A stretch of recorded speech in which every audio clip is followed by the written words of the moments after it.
Madaling araw pa lamang ay gising na si Dante. Sa katahimikan ng kubo, tanging huni ng mga kulidlig at hampas ng alon sa dalampasigan ang maririnig. Marahan niyang kinuha ang lumang lambat at isinandal sa gilid ng pinto.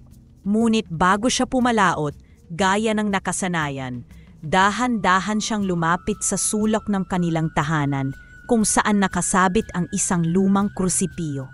Ito'y minana niya mula sa kanyang ama, isang krusipiyo na yari sa kahoy at may kalawang na bakal na imahe ni Kristo. Sa bawat tingin ni Dante dito, bumabalik ang alaala ng kanyang ama na dati ring mangingisda at nawala sa gitna ng dagat. Lumuhod siya at pinikit ang mga mata. Tahimik na nagdasal habang nakapatong ang kamay sa kanyang dibdib. Panginoon, bigyan niyo po ako ng lakas. Sana ngayong araw, may maiuwi akong sapat na huli. Hindi ko po kayang makita si Erica na lalo pang humihina. Kayo na po ang bahala, bulong niya sa sarili. Pagkatapos ng ilang sandali, tumayo siya at naglakad papunta sa dalampasigan. Ang malamig na hangin ng madaling araw ay tumatama sa kanyang mukha at sa bawat hakbang, dama niya ang bigat ng responsibilidad bilang asawa. Sumakay siya sa kanyang maliit na bangkang dekawayan, pumalaot. Lumipas ang buong maghapon. Pinaghirapan niyang ibaba at hilahin muli ang lambat ngunit halos wala itong laman. 5 maliit na galungging lamang at isang pugita ang nahuli niya. Ang katawan niya'y pawis na pawis. Ang mga kamay ay may hiwa mula sa lubid at ang dibdib niya'y tila pinipiga ng pagkabigo. Tahimik siyang umuwi, pasan ang bigat ng pagkatalo. Sa loob ng kubo, nakahiga si Erica sa banig. Maputla ang kanyang mukha at mahina ang katawan dahil sa matagal ng karamdaman. Ngunit nang marinig niya ang yabag ni Dante mula sa labas, pinilit niyang bumangon. Alam niyang kaunti na naman ang nahuli ng kanyang asawa, pero ayaw niyang dagdagan pa ang lungkot na nararamdaman nito. Pagbukas ng pinto, bumungad sa kanya si Dante, basang-basa ng pawis, pagod at nafayuko ang ulo. Inilapag nito ang batya sa sahig. Kaagad na napansin ni Erica ang kakaunti nitong laman. 5 galunggong lang, pero mabuti na at may ulam pa rin tayo bukas, sambit ni Erica. Hindi sumagot si Dante. Naupo ito sa bangko. Nakatungo at tila malayo ang iniisip. Lumapit siya at marahang hinaplos ang likod ng asawa. Huwag mong sisirin ang sarili mo kung kaunti lang ang iyong nahuli. Alam kong ginawa mo na ang lahat, mahal, sabi ni Erica. Umiling si Dante at malalim na napabuntong hininga. Ano pa ang silbi ko bilang asawa kung hindi kita kayang pakainin ng maayos? Sagot ni Dante. Hindi ko hinahangad ang barangyang hapag. Ang mahalaga ay ligtas kang nakabalik at kasama kita ngayon, sabi ni Erica. Pumingin si Dante at halata sa kanyang mga mata ang lungkot. Araw-araw akong nagdarasal at araw-araw din akong bigo. Parang hindi na ako pinakikinggan. Paano kung bukas, wala na talaga akong maibigay? Sagot ni Dante, kung mangyari man yun, sabay pa rin nating haharapin. Hindi ako lalayo sa'yo. Hindi mahalaga kung kaunti ang huli mo. Ang mahalaga, ikaw ang kasama ko, wika ni Erica. Natahimik si Dante. Pinipigil niya ang luhang gustong pumatak. Ngunit hindi na niya napigilan. Gusto kong iligtas ka sa sakit mo. Gusto kong makita kang malakas. Pero paano kung ako ang dahilan ng paghihirap mo? Sagot ni Dante. Hinawakan ni Erica ang magaspang na kamay ng asawa. Mahina ang kanyang tinig, ngunit puno ng katapatan. Hindi ikaw ang dahilan ng hirap ko. Ang dahilan ay ang buhay na ito na kailangang pagtiisan. At hindi ko ito haharapin nang wala ka. Hindi mo ako iiwan, hindi ba? Tanong ni Erica. Hindi kita iiwan, sagot ni Dante. Kung ganun, huwag ka rin sanang mawalan ng pag-asa. Habang lumalaban ka, lalaban din ako. Kahit gaano kahirap, mas pipiliin kong makasama ka kaysa maiwan mag-isa kahit napapaligiran ng kayamanan, sabi ni Erica. Mahigpit na yumakap si Dante sa kanya. Ramdam niya ang mahina ngunit matatag na tibok ng puso ng kanyang asawa. Doon siya muling nakahanap ng lakas. Ikaw ang buhay ko, kahit wala akong huli, basta't kasama kita, sambit ni Dante. Basta't magkasama tayo, Walang alon na hindi natin kayang lagpasan, sagot ni Erika. Tahimik silang nagyakap sa bilim ng gabi. Ang hampas ng alon at huni ng hangin sa labas ay parang musika na sumasabay sa tibok ng kanilang mga puso. Alam nilang walang kasiguraduhan ang kinabukasan. Baka bukas ay mas kaunti pa ang huli. Baka lumala pa ang karamdaman. Ngunit sa sandaling iyon, sapat na ang kanilang pag-ibig at tapang. Sa gabing iyon, bagamat mahirap ang kanilang kalagayan, nakatulog silang magkatabi, magkayakap at muling umasa na bukas ay may pag-asang darating. Kahit maliit, sapat na iyon para ipagpatuloy ang laban. Mataas ang araw, maliwanag ang kalangitan at banayad ang ihip ng hangin. Habang nagsasagwan si Dante sa kalagitnaan ng dagat, daman niya ang ginhawa ng katahimikan. Bagamat kakaunti ang nahuli niya kahapon, pinipilit niyang magpakatatag. Naalala niya ang mga salita ni Erika kagabi at iyon ang naging lakas niya upang muling pumalaot. Ngunit biglang nabasag ang katahimikan. Sa di kalayuan, may narinig siyang malalakas na pag-alon ng tubig. Unay inisip niyang mga malalaking isla lamang iyon. Pero nang tumagal, nakita niya ang katotohanan. Isang malaking pawikan ang pilit na lumalamoy palayo. Ngunit hinahabol ito ng isang napakalaking pating. Napatayo siya ng bahagya, napakapit sa gilid ng bangka. Malalakas ang hampas ng tubig at parang kulog ang tunog ng bawat galaw ng dalawang nilalang. Ramdam niya ang panginginig ng kanyang tuhod. Diyos ko, bulong niya. Kung lalapit ako, baka ako naman ang atakihin. Pero kung tatalikod ako, tiyak na mamamatay ang pawikan. Sumadi sa isip niya ang tinig ni Erika. Habang lumalaban ka, lalaban din ako. Napakuyong siya ng kamao. Hindi niya kayang baliwalain. Dahan-dahan niyang pinaandar ang makuna ng bangka. Nanginginig pa ang kanyang kamay. Ramdam niya ang pawis na dumadaloy sa kanyang palad. Malakas ang kabog ng kanyang dibdib na para bang may tambol sa kanyang loob. Panginoon, tulungan mo ako. Hindi ko po alam ang nangyayari. Pero ayaw kong hayaang lamunin ng halimaw ang hayop na yon, bulong niya. Lumapit siya sa lugar ng kaguluhan. Nang mapansin ng pating ang kanyang bangka, lumingon ito. Kita ni Dante ang matalim na mga ngipin at ang malamlam na mata. Kinilabutan siya ngunit hindi umurong. Kinuha niya ang isang mahabang kawayan at hinampas ang tubig. Umalingaw-ngaw ang tunog. Hoy, dito ka na lang, ako na lang, sigaw niya kahit nanginginig ang boses. Bahagyang lumapit ang pating. At pakiramdam ni Dante ay lalong lumamig ang hangin sa paligid. Agad niyang kinuha ang ilang maliliit na isda at isa-isang inihagis sa dagat. Mabilis itong nilamon ng pating at sa sandaling iyon naalayo ang pawikan. Napaupo si Dante, nanginginig pa rin ang katawan.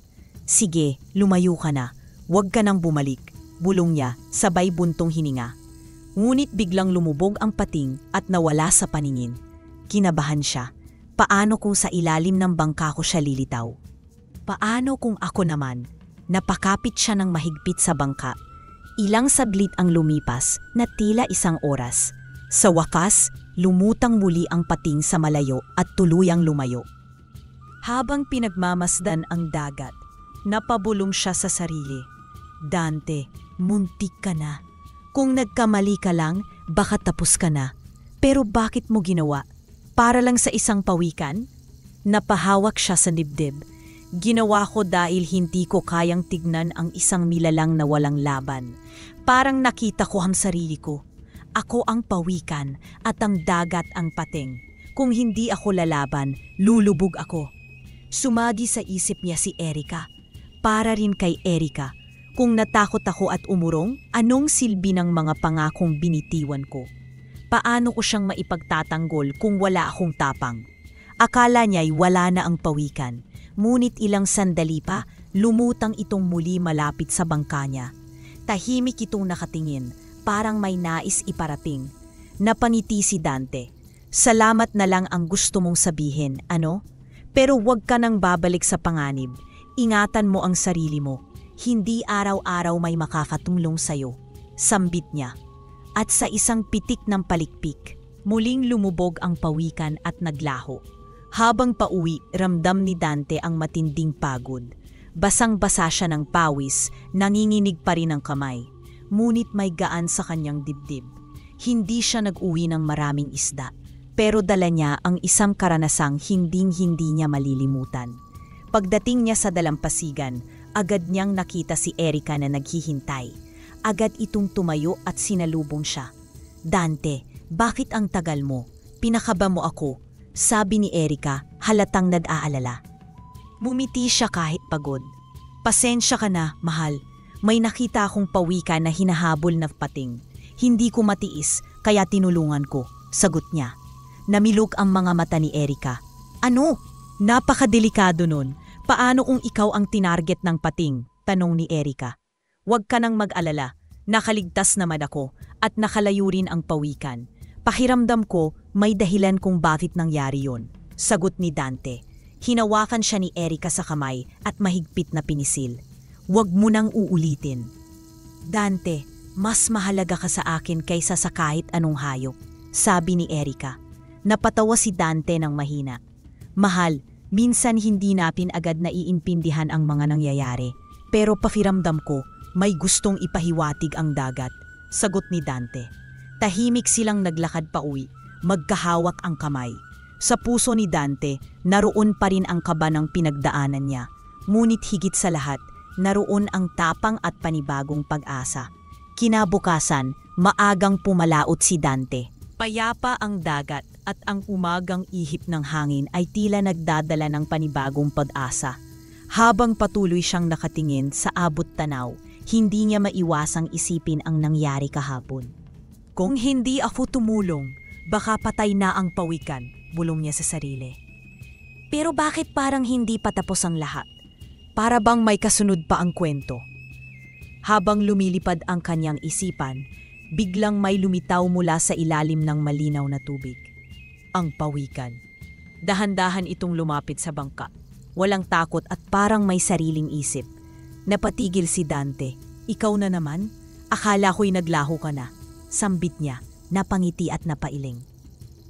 Hindi siya makapaniwala na ang isang hayop na dapat sanay lumayo ay muli pang bumalik. Lumapit ang pawikan at tumitig sa kanya. Matagal, malalim. Parang may sinasabi na hindi mabigkas.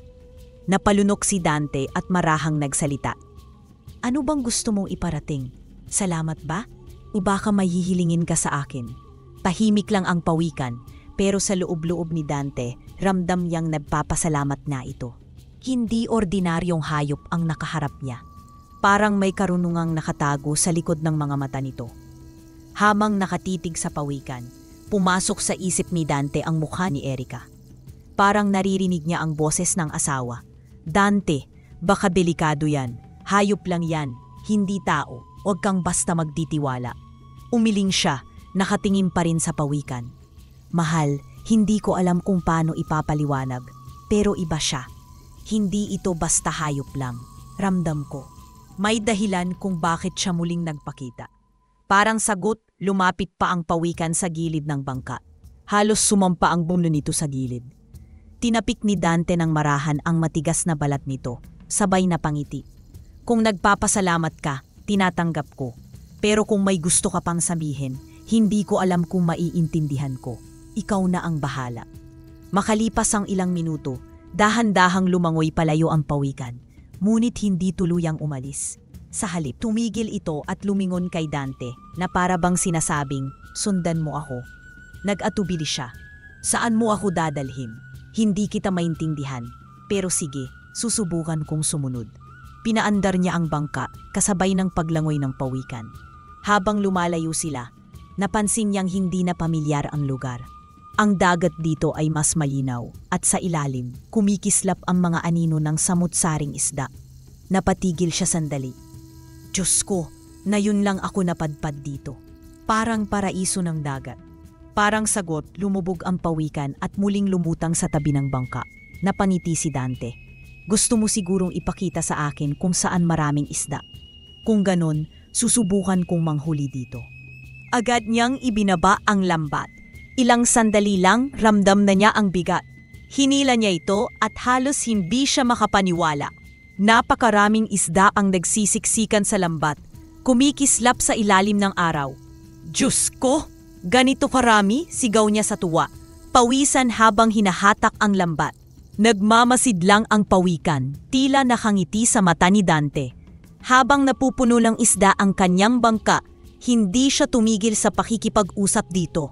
Kung ito ang paraan mo ng pagpapasalamat, sobra-sobra na ito. Pero bakit mo ginagawa ito para sa akin? Ano bang meron sa'yo? Wala pa ring sagot, pero sapat na ang presensya ng pawikan para maramdaman ni Dante na hindi ito basta pagkakataon lang. Pagbalik ni Dante, halos mapuno ng isda ang kanyang bangka. Nagtakbuhan ang ilang bata sa dalampasigan at sumigaw. Ang dami ng huli ni Kuya Dante. Agad namang lumapit si Erica at nanlaki ang kanyang mga mata. Dante, ano to? Parang hindi totoo, napakarami. Wika ni Erica habang hawak ang isang malaking isda. Mumiti si Dante, pawisan at hingal ngunit masaya.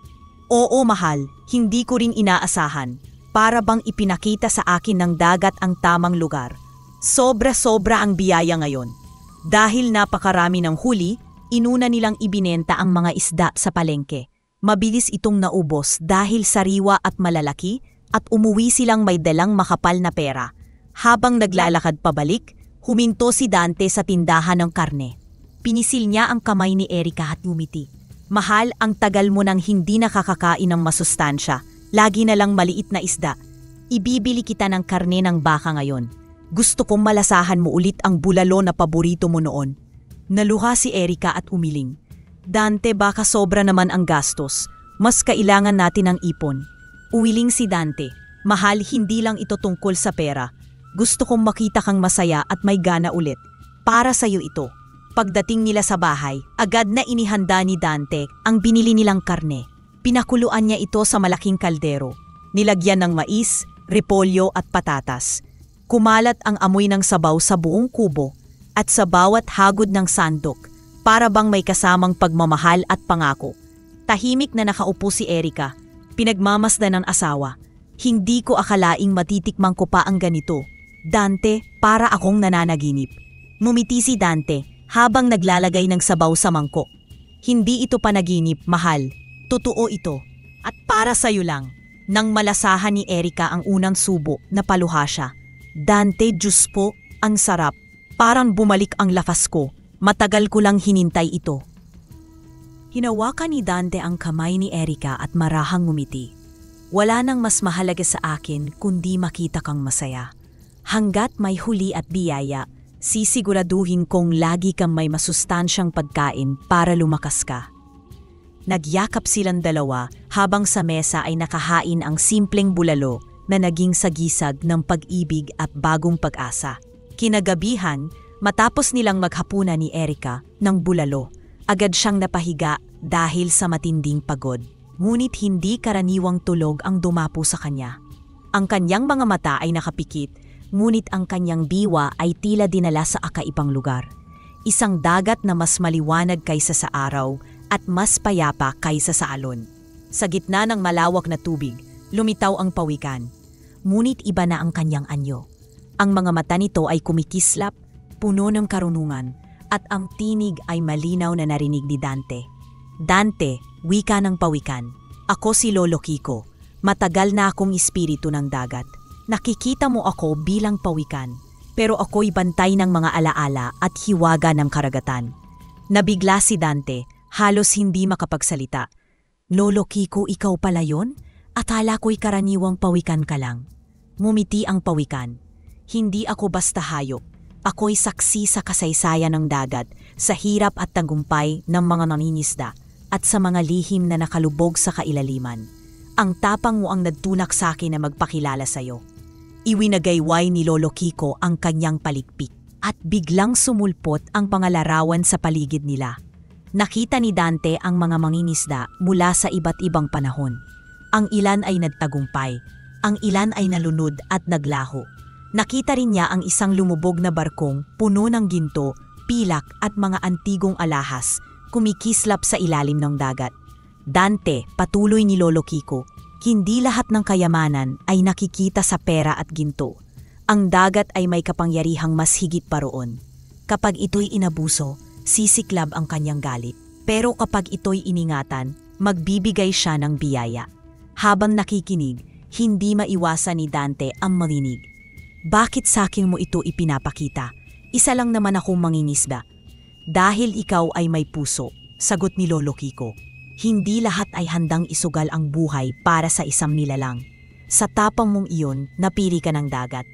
Maya-maya lumitaw mula sa kislap ng tubig ang isang nilalang na may buhok na parang alon at tinig na musika, isang sirena. At sa kanyang mukha ay may kabaitan at karunungan. Siya si Liwayway, wika ni Lolo Kiko. Nang ako'y maliit pa at mahina, siya ang nag-alaga sa akin. Tinuruan niya akong lumangoy sa gitna ng panganib at hanggang ngayon ay magkaibigan pa rin kami. Siya ang tagapangalaga ng dagat at saksing buhay sa lahat ng kasaysayan nito. Mumiti si Liwayway kay Dante. Ang kanyang tinig ay parang awit ng hangin. Dante, matagal na kitang minamasdan. Nakita ko kung papalo ka naghirap at kung papano mo minahal ang iyong asawa. Ang iyong tapang ay mahalaga. Darating ang panahon na kakailanganin ka ng dagat at doon mo makikita ang tunay mong misyon. Nanlaki ang mga mata ni Dante. Misyon? Anong ibig nin sabihin? Ano bang papel ko sa lahat ng ito? Sumagot si Lolo Kiko. Hindi pa ngayon ang oras para malaman mo ang lahat.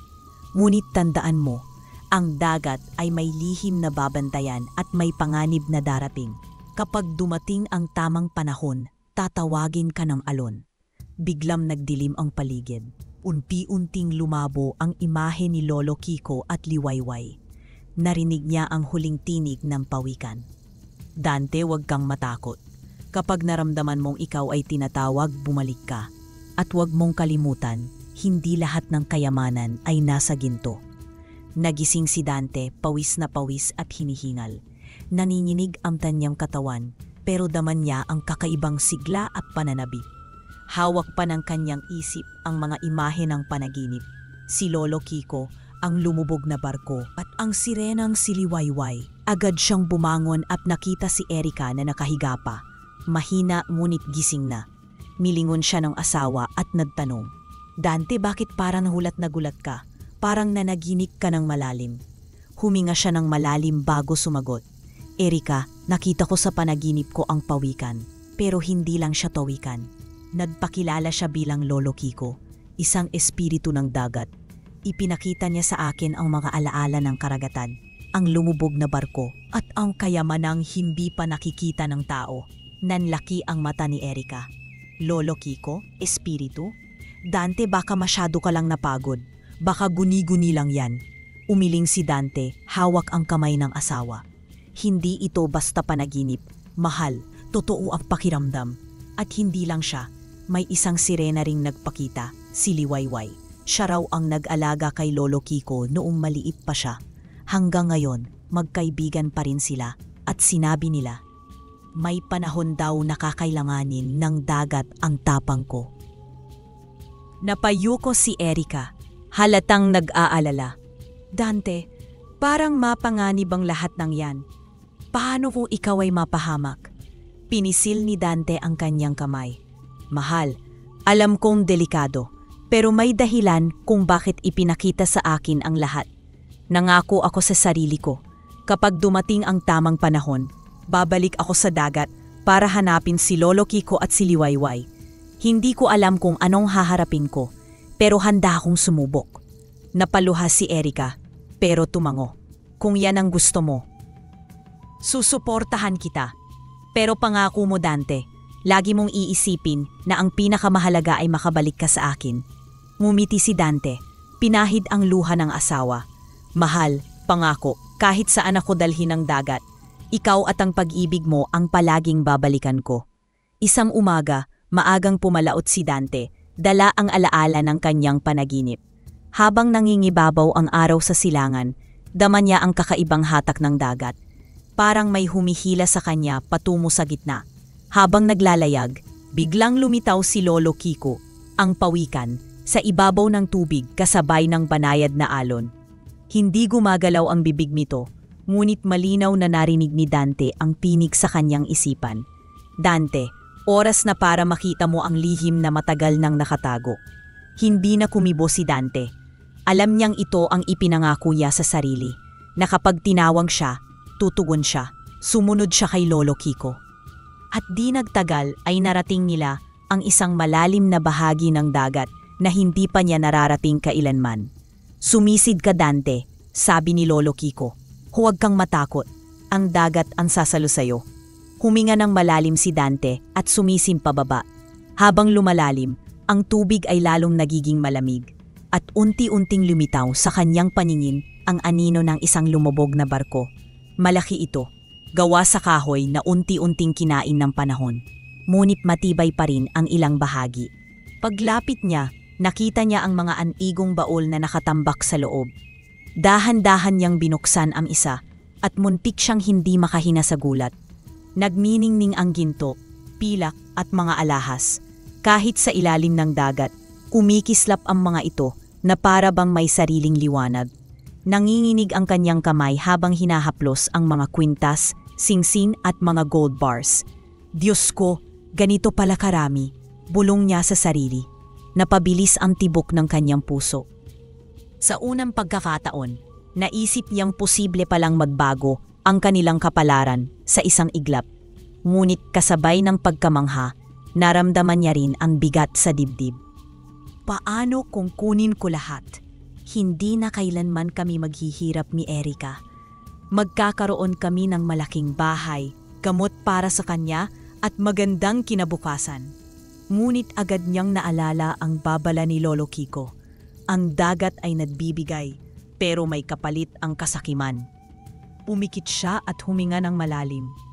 Hindi ko kailangan ng lahat. Hindi ko kayang pasanin ang sumpa ng kasakiman. Muli siyang tumingin sa mga kayamanan. Sa pagitan ng kanyang pag-aalinlangan, nagsimula siyang makipag-usap sa sarili. Dante, isipin mo si Erika. Gusto mong kumaling siya, hindi ba? Gusto mong makita siyang nakakangiti at malakas. Kung kukunin mo ang sapat, matutulungan siya. Pero kung sasabihin mong lahat kukunin mo, baka iba ang kapalit. Kinuha niya ang ilang gintong barya at ilang alahas na kasya sa maliit na supot at isang gold bar. Habang isinasara ang baul, muling bumulong siya. Sapat na ito.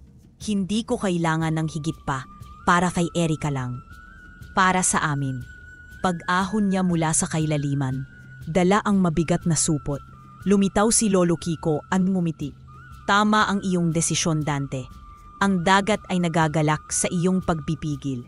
Tandaan mo, ang tunay na kayamanan ay nasa paggamit, hindi sa dami. Nakangiti si Dante, ngunit ramdam niya pa rin ang kaba. Sana tama ang naging pasya po, Lolo Kiko. Sapat lang para magbago ang aming buhay. Pagdating niya sa pampang, sinalubong agad siya ni Erika. Nagtaka ito nang makita ang supot na mahigpit niyang hawak. Dante, ano yan? Bakit parang iba ang dala mo ngayon?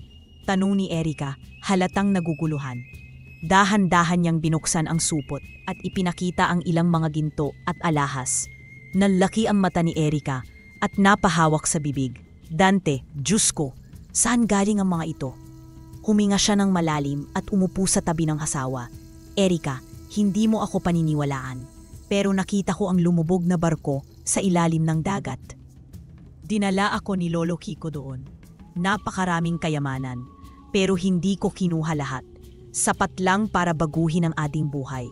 Naluha si Erika, halong tuwa at takot. Mahal, baka delikado yan.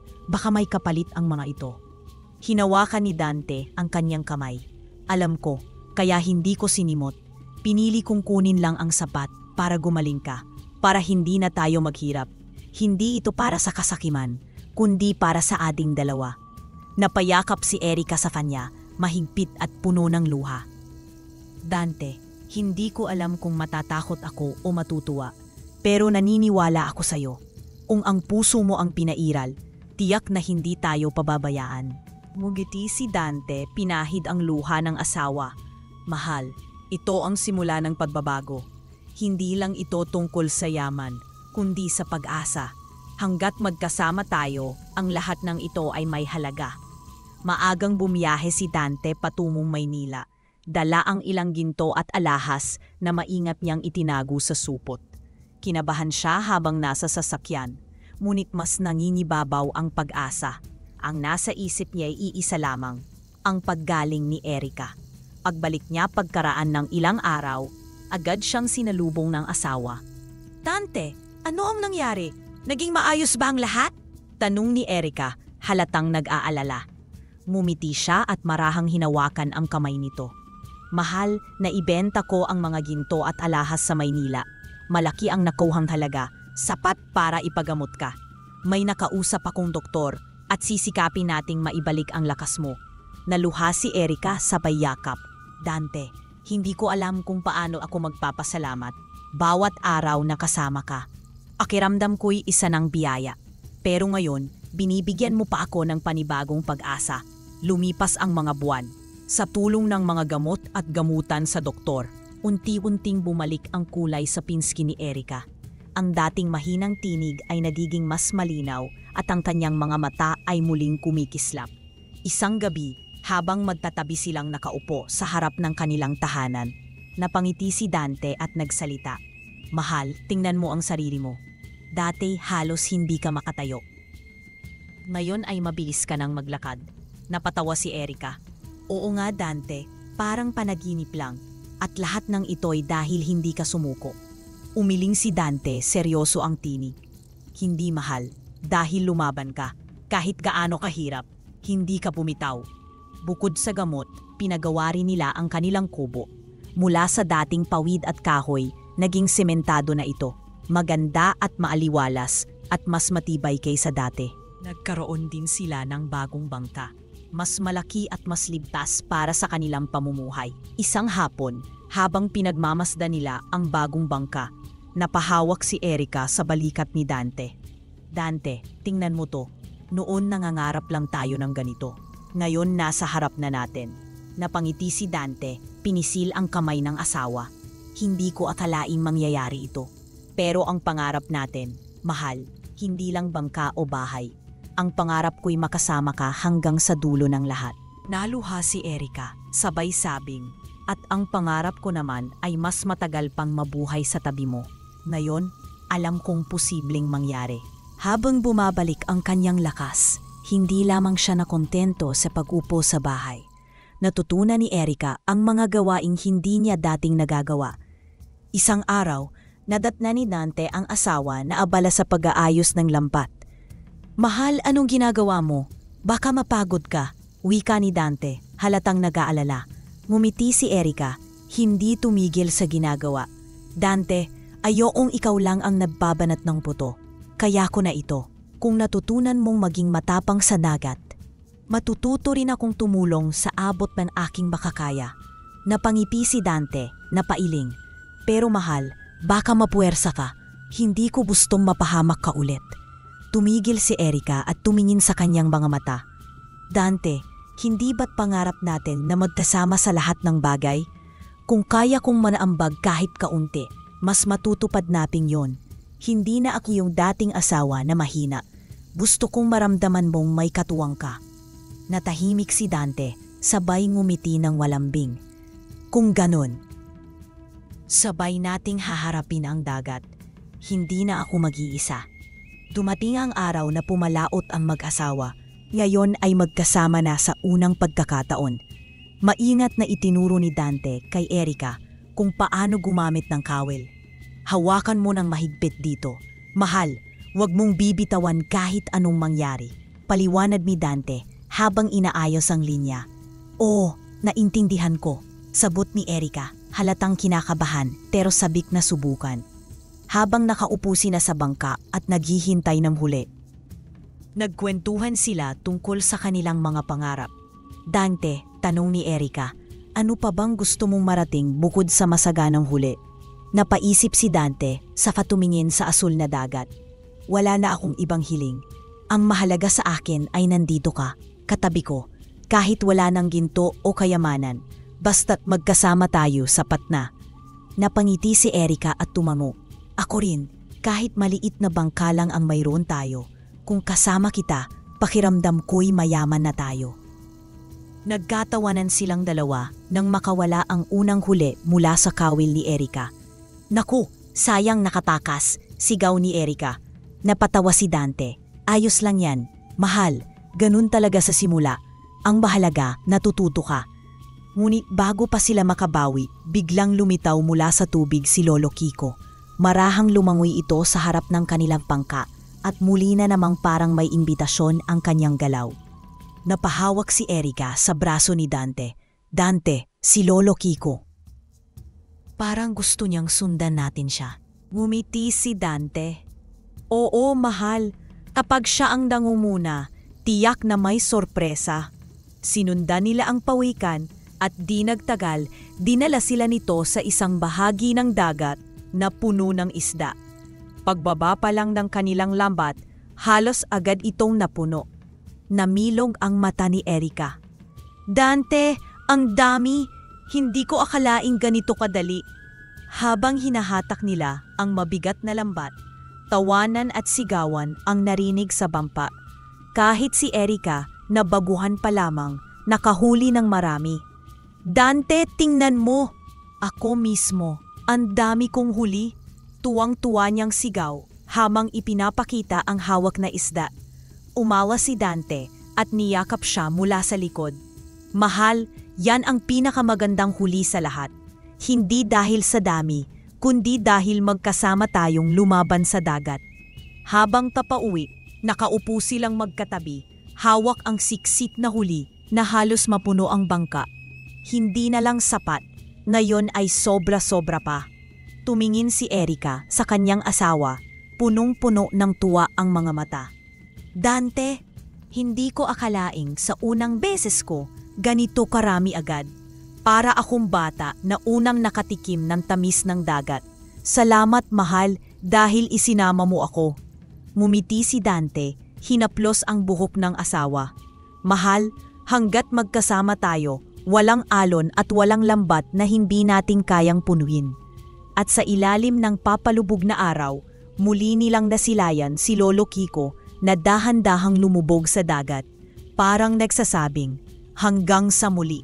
Nagningning ang tubig, kasabay ng kasiyahan at bagong pag-asa sa puso ng mag-asawa. Mabilis kumalat sa baryo ang pagbabagong dumating sa buhay ni Dante at Erika. Ang dati nilang kubo na yari lamang sa pawid at kahoy ay ngayoy sementado na, maliwanag at maaliwalas. Ang lumang bangka ay napalitan ng bago at mas malaki. Hindi sila nagyayabang, tahimik lamang nilang tinutupad ang mga pangarap na matagal na nilang iningatan, ngunit sa mata ng mga taong naiinggit. Ang biglang tag-angat ay may kahina-hinalang sikreto. Isa sa mga nakapansin ay si Mr. De Vera, isang kilalang negosyante sa bayan. Siya'y mayaman, makapangyarihan at sakim. Sanay siyang lahat ng bagay, lupa, dagat, pangingisda ay nasa ilalim ng kanyang kapangyarihan. Nang makita niyang unti-unting umaangat ang mag-asawa, hindi niya napigilang maghinala. Hindi ito basta swerte lang, bulong niya sa sarili. May tinatago sila, at kung may nahanap silang kayamanan, dapat mapasakin yon. Pinatawag niya ang dalawa niyang tauhan, sina Pedro at Arman. Sundan ninyo ang mag-asawang iyon, utos niya. Malamig ang tinig. Alamin kung saan sila pumapalaot, kung bakit biglang gumanda ang buhay nila. Walang lihim na hindi ko nalalaman. Isang mainit na tanghali, abala si Erika sa pamilihan. Namimili siya ng bigas, karne at gulay. Magaan ang kanyang pakiramdam. Kaya na niyang maglakad ng mag-isa at hindi na kailangang palaging alalayan ni Dante. Ngunit mula sa likod, may mga matang nakabantay. Biglang lumapit si Pedro, kasunod si Arman. Magandang araw ginang, ani Pedro, may mapanuksong ngiti. Bali pa namin, biglang gumanda ang buhay ninyo. Ano ba ang sikreto? Napatigil si Erika, pinilit maging kalmado. Pasensya na, wala kaming sikreto. Pinaghihirapan lang namin ang bawat huli sa dagat, sagot niya ng mahinahon. Umiling si Arman at lumapit ng mas malapit. Bumulong ito na halos ramdam ni Erika ang mainit nitong hininga. "Huwag mo kaming niloloko. Walang mangingisdang gaya ninyo ang biglang yumayaman. Sabihin mo kung saan nanggaling ang kayamanan."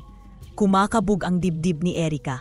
Nais niyang manatiling matatag, ngunit nanginginig ang kanyang mga kamay.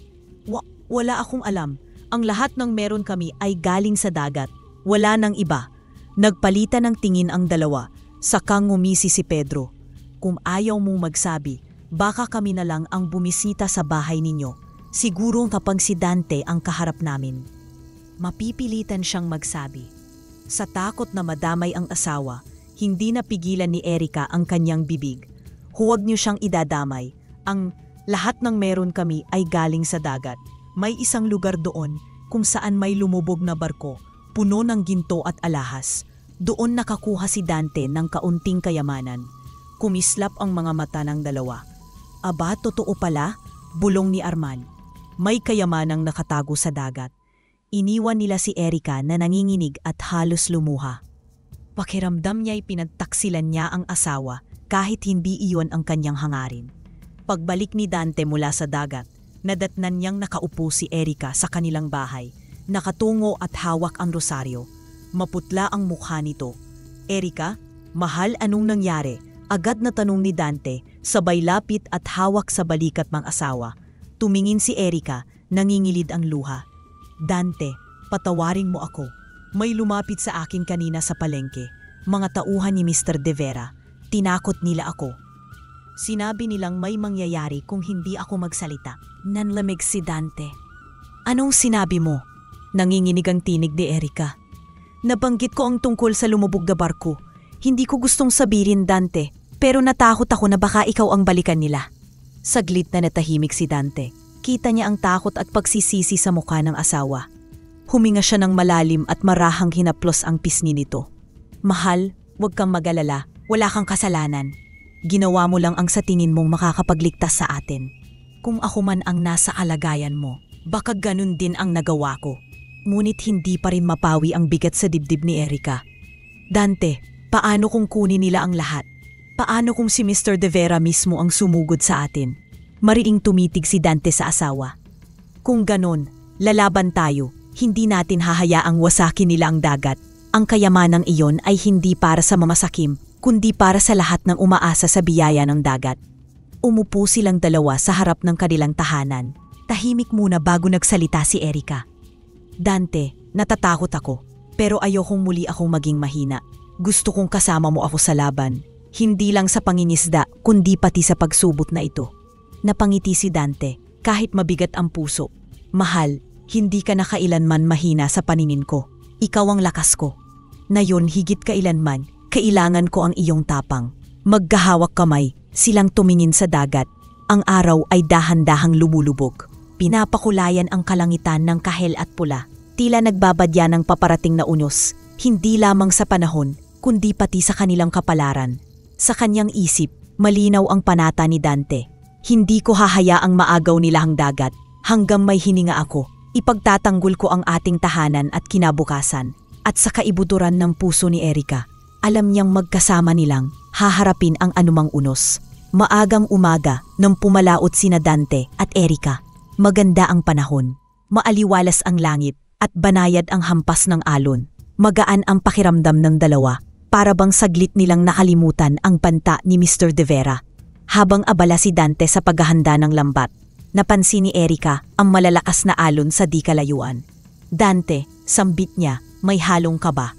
"Parang kakaiba ang dagat ngayon. Ang mga alon ay mas malalaki kaysa karaniwan." Tumingin si Dante at napansin ang isang anino sa malayo. Unti-unting lumilinaw habang lumalapit. Isang barko. Gawa sa bakal at kahoy. Mas malaki kaysa sa alinmang bangka sa baryo. Nanlamig si Dante. "Erika, si Mr. De Vera.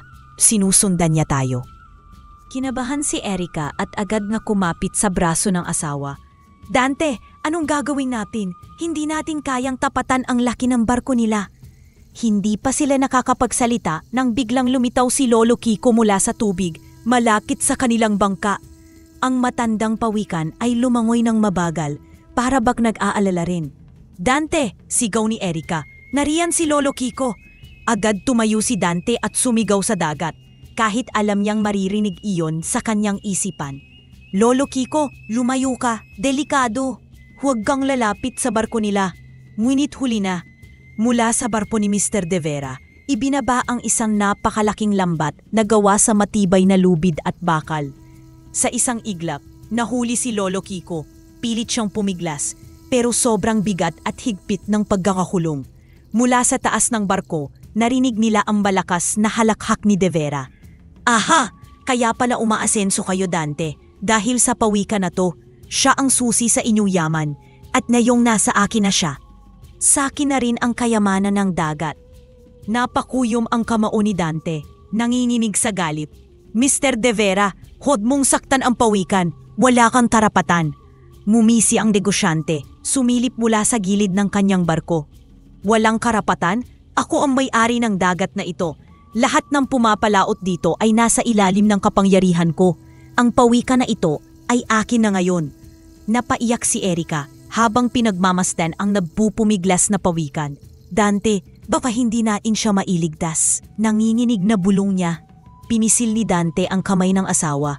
Mahal, hindi tayo susuko. Hindi natin hahayaang agawin nila ang lahat. At sa sandaling iyon, isang mahiwagang tinig ang umalingaw mula sa kailaliman ng dagat. Mula sa ilalim, dahan-dahang lumitaw ang isang nilalang na hindi pa nakita ni Erika at Dante. Isang sirena, mahaba ang buhok na kumikislap sa ilalim ng araw, at ang kanyang mga mata ay puno ng liwanag ng dagat. Si Liwayway.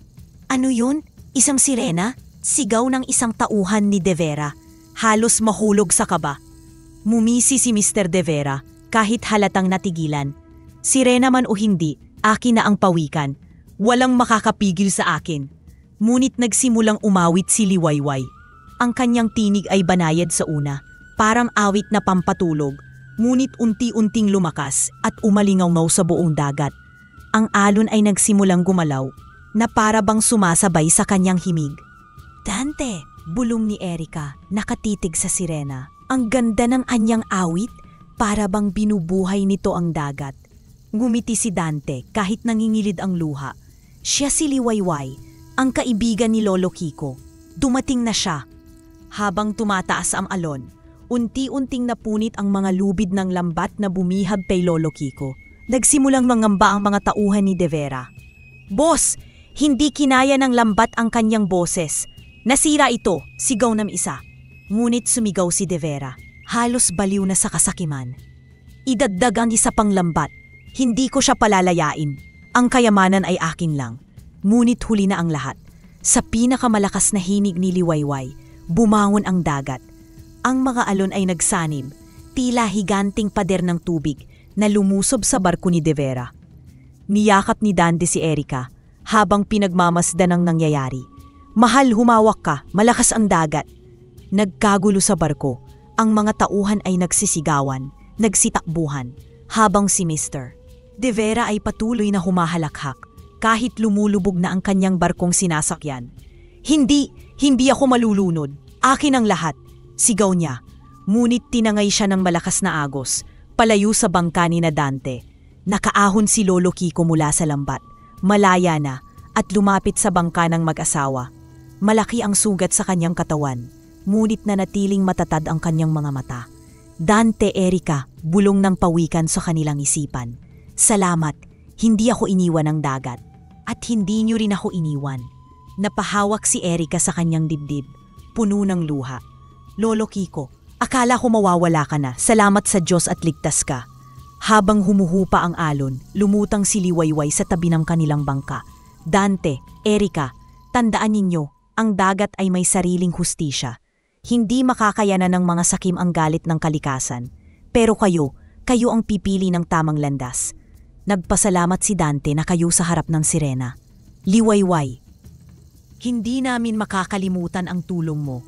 Ipinapangako ko, hindi namin hahayaang abusuhin ang dagat.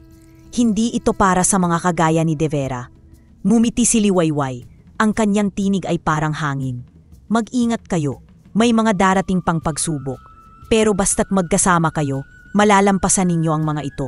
At sa isang iglap, lumubog siya sa ilalim ng tubig, kasabay ng kanyang awit. Tahimik na nakaupo sina Dante at Erika sa kanilang bangka, habang si Lolo Kiko ay lumalangoy sa kanilang tabi. Ang dagat, bagamat malakas kanina, ay muling naging payapa. Nagyakap ang mag-asawa, sabay bulong ni Erika. Dante, natakot ako kanina, pero sa huli, napatunayan kong hindi tayo pababayaan ng dagat. Numiti si Dante, hinaplos ang buhok ng asawa. Mahal, hanggat buo ang puso nating, walang saking na makakukuha ng kayamanan ng dagat. At sa paglubugong ng araw, iniwan sila ng dagat na may panibagong panata na ang laban nila ay hindi para sa ginto, kundi para sa kinabukasan. Lumipas ang mga taon at lalo pang yumabong ang pamumuhay ni Dante at Erika. Lagi silang handa pumalaot, dala ang tiwala sa isa't isa at sa dagat na naging kasama nila sa lahat ng laban. Ngunit higit sa lahat, payapa ang kanilang mga puso, hindi dahil sa ginto o alahas, kundi dahil natutunan nilang pahalagahan ang dagat at ang mga biyayang ibinabalik nito. Naging huwaran sila ng tamang pangingisda, hindi sakim, hindi mapang-abuso. Maraming mangingisda ang tumingin sa kanila bilang inspirasyon. Ngunit isang araw, habang pumapalaot sila para mangisda, biglang lumitaw si Lolo Kiko mula sa ilalim ng tubig. Ang kanyang mga mata ay kumikislap, puno ng karunungan. At lumapit siya sa gilid ng bangka. Dante, Erika, wika ni Lolo Kiko sa kanilang isipan. Oras na muli para bumalik sa lumubog na barko. Ngunit hindi na para sa inyo, kundi para sa mga nangangailangan. Kumuha kayo ng sapat na ginto at alahas at itulong ninyo sa mga kapwa ninyong mangingisda. Ang kayamanan ay walang saysay kung iilan lamang ang nakikinabang. Nagkatinginan ang mag-asawa, bakas sa mukha ang gulat at pag-aalinlangan. Lolo Kiko, wika ni Dante. Hindi ba delikado iyon? Baka muling magalit ang dagat kung muli namin gagalawin ang mga nakabaon sa kailaliman. Mumiti ang pawikan, marahan at payapa. Hindi, Dante, dahil hindi para sa kasakiman ang inyong gagawin. Kung ang layunin ay kabutihan, pagpapala ang kapalit. Tandaan ninyo, hindi lahat ng kayamanan ay para itago, ang ilan ay para ipamahagi. Mahigpit na hinawakan ni Erika ang kamay ng asawa. Dante, tama si Lolo Kiko. Matagal na ring nagdurusa ang ibang mangingisda sa baryo. Kung matutulungan natin sila, hindi na nila kailangang dumaan sa hirap na naranasan natin. Napayuko si Dante at tumango. Kung ganon, gagawin natin ito para sa kanila. Sa tulong ni Lolo Kiko, muli silang bumalik sa lumubog na barko. Pamilyar na sa kanila ang anyo nito. Malaki, lumang-luma at puno ng alaala ng nafaraan. Binuksan nilang muli ang isa sa mga baul at doon ay kumislap ang mga gintong barya, singsing, at mga gold bar. Nanginginig pa rin ang kamay ni Dante habang inilalagay ang ilang piraso sa sisidlan. Hindi ko pa rin maiwasan ang kabahan tuwing nakikita ko ito. Para bang may kasaysayang nakabaon sa bawat alahas. Mumiti si Erika, inaayos ang mga nilalagay. Ngayon, hindi na para sa atin ito, Dante. Para ito sa mga pamilya ng mangingisda na halos wala nang makain. Ilang araw ang lumipas. Bumiyahe ang mag-asawa papuntang Maynila. Sa unang pagkakataon, nakasakay sila ng bago nilang sasakyan, isang simpleng truck na binili nila para makapagdala ng mas maraming isda at kalakal. Habang bumabaybay sa kalsada, halatang kabado si Erika. Dante, wika niya, paano kung may makaalam kung saan galing ang mga ito? Baka mapahamak tayo muli. Ngumiti si Dante at hinawakan ang kamay ng asawa. Mahal, basta't totoo ang layunin natin, hindi tayo pababayaan ng dagat. At saka, hindi ito para yumaman tayo. Ang lahat ng kikitain ay para sa mga mangingisda. Sa Maynila, ibinenta nila ang mga ginto at alahas sa isang kagalang-galang na tindahan. Nabigla pa sila sa laki ng halagang nakuha. Pagbalik nila sa baryo, agad silang bumili ng mga bagong bangka, mas malalaki, mas ligtas at mas matibay, at ibinigay nila ito sa mga mangingisda. Halos hindi makapaniwala ang mga tao. Dante, Erika, totoo ba ito? Para sa amin itong mga bangka? Tanong ng isang mangingisda. Halos mangiyak-niyak. Oo, sagot ni Dante, nakangiti. Hindi na kailangan pumalaot gamit ang sira-sirang bangka. Ngayon, ligtas kayong makakapangisda at makakauwi sa pamilya ninyo. Lumapit si Erika at idinagdag, ang dagat ay para sa lahat, hindi para sa iilan.